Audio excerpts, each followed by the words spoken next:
This is an Edison Bijou coin op, and for me, this is the most beautiful coin op ever made.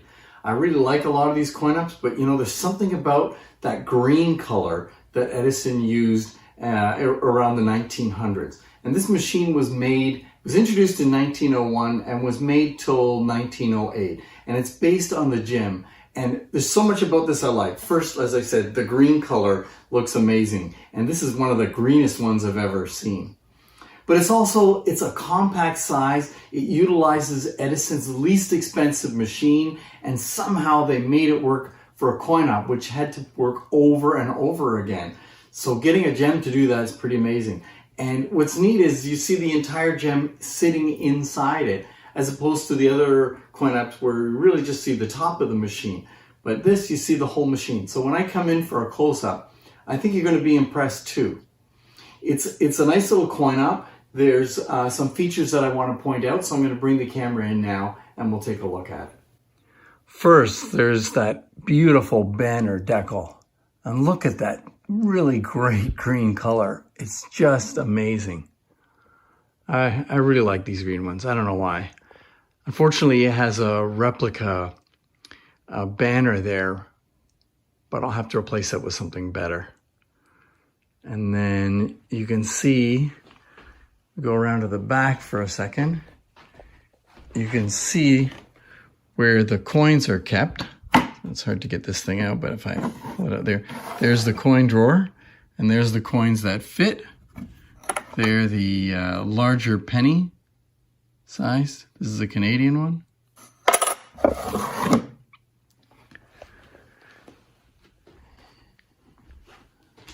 Just beautiful. So what I do is I take the horn off and I'll open it up. See here? And I like this. It's got a little clip here to hold the lid open. There's the mechanism, and you can see the Edison gem.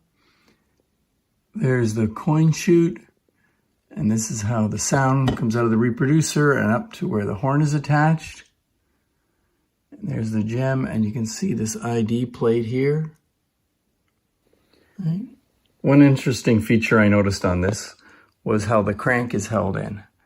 There's a little bar there that goes into a slot on the crank, and it's spring loaded, so I can go in there, push that down, and that allows you to pull the crank out. I can't do it with one hand, but that's how the crank comes out.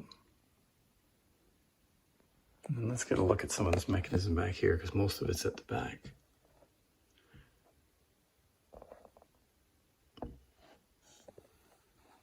And there's the stop. When it gets to the end of the cylinder, it'll push that over, and that'll let it bring the reproducer carriage back to the start. So let's give this a try. I'm going to open the lid so you can see the mechanism and then you'll notice the crank goes what I would call backwards.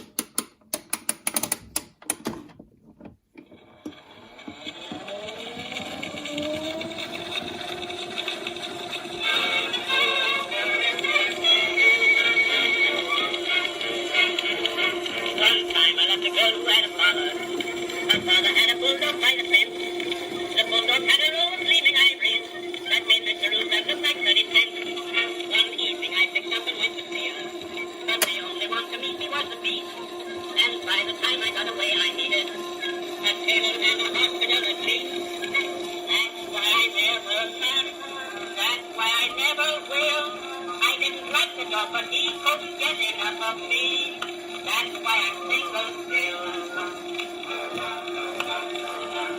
Another girl I thought I could marry. I threw diamonds when she had in her lap.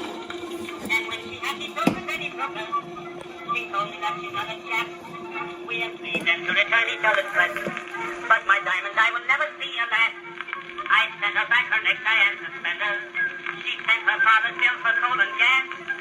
That's why I never married. That's why I never will. She's got another pet, but she wears my diamonds yet. That's why I'm single.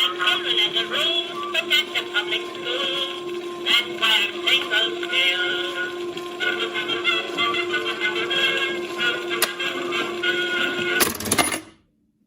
Nice. So as you can see, it works actually really well. It had been sitting there for a number of years, and when I tried it this morning, it wasn't working, but I fiddled around with it, I changed the belt on it, and I was so surprised that it worked. Once I did that, it worked perfectly, and it seems to work over and over again. I really like this machine, and I hope I've convinced you that this is one of the nicest coin-operated phonographs there is.